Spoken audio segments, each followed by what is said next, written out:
Cześć, obiecałem ostatnio, że wrócę na kanale do tematyki rowerowej i jest ku temu okazja, bo w miniony weekend pojechałem na targ Staroci i złapałem gumę flaka, no w każdym razie wieczorem zauważyłem, że zeszło mi z koła powietrze.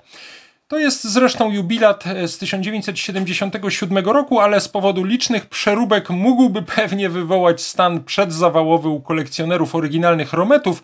Posiada nieoryginalną osłonkę łańcucha, nieoryginalne siodełko, nieoryginalne mocowanie sztycy siodełka, nieoryginalne mocowanie kierownicy, nieoryginalne chwyty kierownicy, zresztą cała kierownica też jest chyba nieoryginalna, znacznie późniejsze są naklejki na ramię, a sama rama jest przemalowana z czerwonego na granatowy, zaspawany jest zawias, więc jubilat się nie składa, a nawet ta sflaczała opona to nie jest 100 mil, tylko Kenda.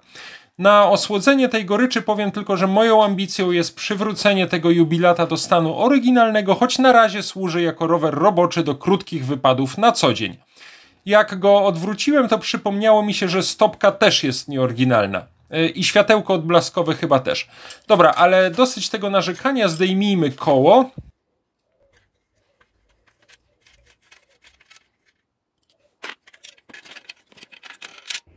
Zdejmuję teraz oponę nieoryginalną z obręczy.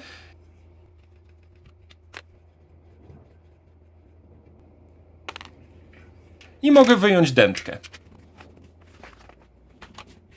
I mamy naszego sflaczałego winowajcę. A zemsta za wyśmiewanie jubilata jest taka, że mam na wymianę dętki do kół 16, 20 i 26 cali, ale nie mam do 24-calowych. Zobaczmy najpierw, co tej dętce właściwie doskwiera. No i wyszła na jaw typowa przypadłość starszych panów jubilatów. Obwiniasz za wszelkie niepowodzenia cały świat, a tu okazuje się, że po prostu wysiadł ci wentyl. W sumie mogłem to sprawdzić bez wyciągania dętki, ale tak już z podstępnymi wentylami bywa. Wyjmijmy ten nieszczelny i zamieńmy go na chyba sprawny.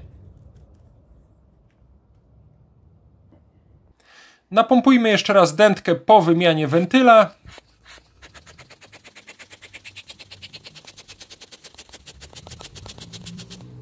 I mam wrażenie, że operacja jest udana, pacjent odzyskał sztywność, jeszcze szybki, tradycyjny test na ślinę. Wygląda na to, że jest nadzieja. Na wszelki wypadek jeszcze tę dętkę zanurzę w wodzie, żeby nie umknęła naszej uwadze żadna skryta dziura, ale wydaje się, że wszystko jest szczelne, dętka nie puszcza ani jednego bąbelka. W takim razie wysuszę dętkę i zaraz ponownie wróci do jubilata.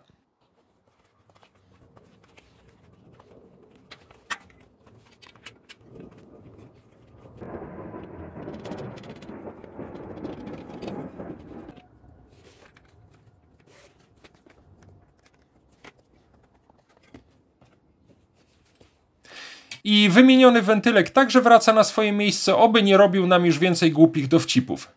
Teraz odrobinę napompuję koło, żeby dętka się ułożyła.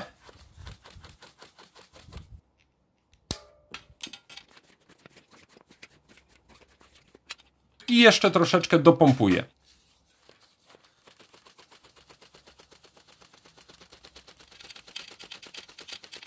Ok, koło jest gotowe do zamontowania. Jeszcze raz sprawdzam na ślinę, czy wentylek nie przepuszcza. Przywróćmy teraz naszemu jubilatowi możliwość stanięcia na własnych dwóch kołach.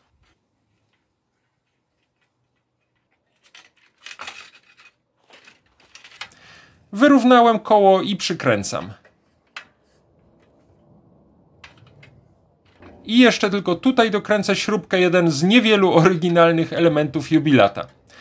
Ważna sprawa na koniec, czyli finałowe pompowanie.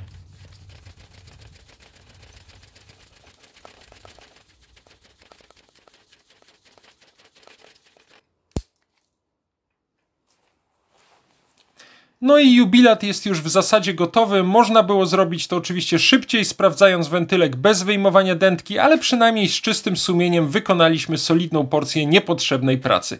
A ja mogę wam jeszcze zdradzić, że ten nieoryginalny jubilat ma pewien skrywany sekret.